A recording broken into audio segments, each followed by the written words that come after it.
polio immunization programs have been successful in Canada. We've been able to eradicate this infection from our country, and parents may question why we need to continue to immunize against an infection like polio.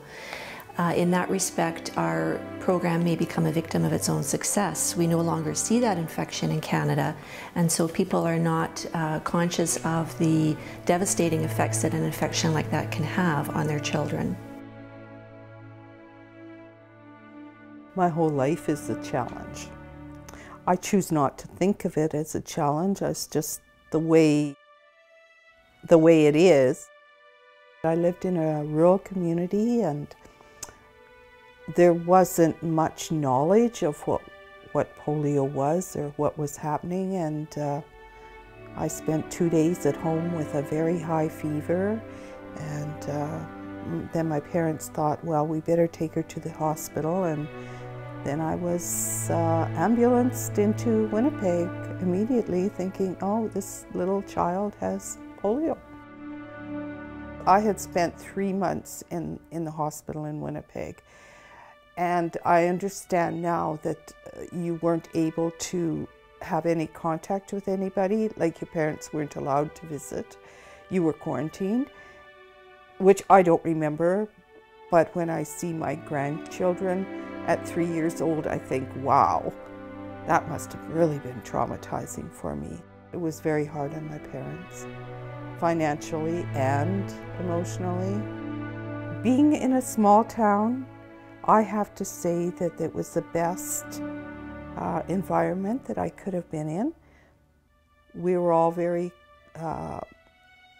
close-knit friends, and my friends, especially the 2 girls that I am still friends with, we go out regularly for coffee and get together. They were figure skaters, and they used to come and grab an arm each and whirl me around the rink. And I remember my hair used to fly, and I used to say, oh, someday in my next life I'll be a figure skater or a downhill skier, because I really liked that fastness. I had never felt that before.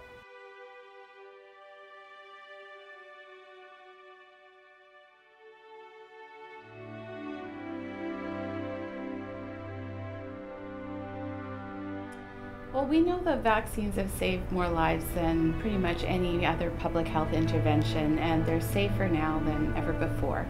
However, the perceived value of vaccines has decreased as their effectiveness has increased.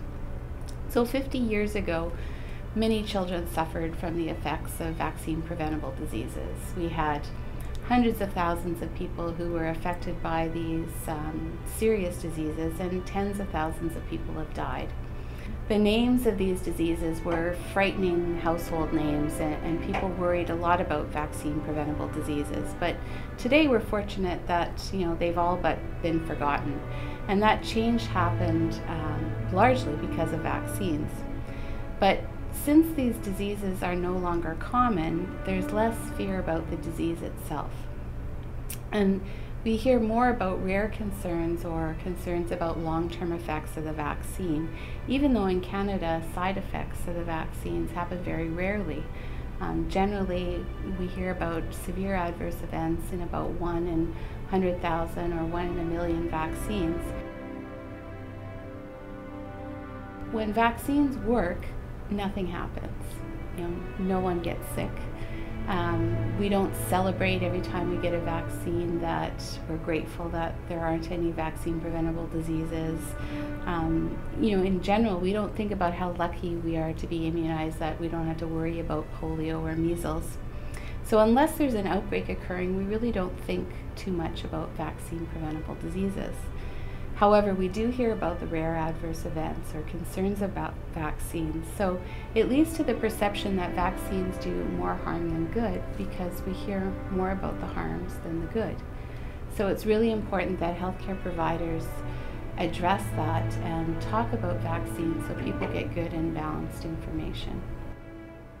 You know, it's very exciting actually in terms of disease prevention that we have these remarkable tools available to us that prevent disease. We even have vaccines now that will prevent cancer, and this is just a really, really exciting piece of medicine.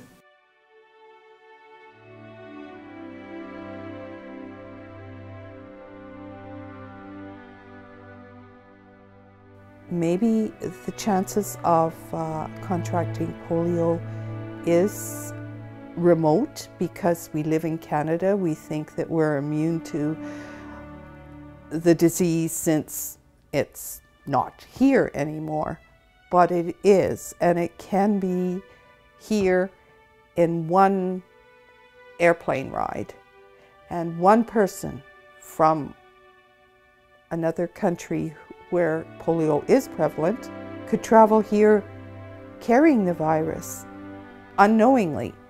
And any child or any person who's not immunized is extremely vulnerable to contracting it. And if I had my chance when I was 3 years old to have not led a life with a disability, I definitely would have chosen it. And I think parents are not fair to their children if they choose not to immunize.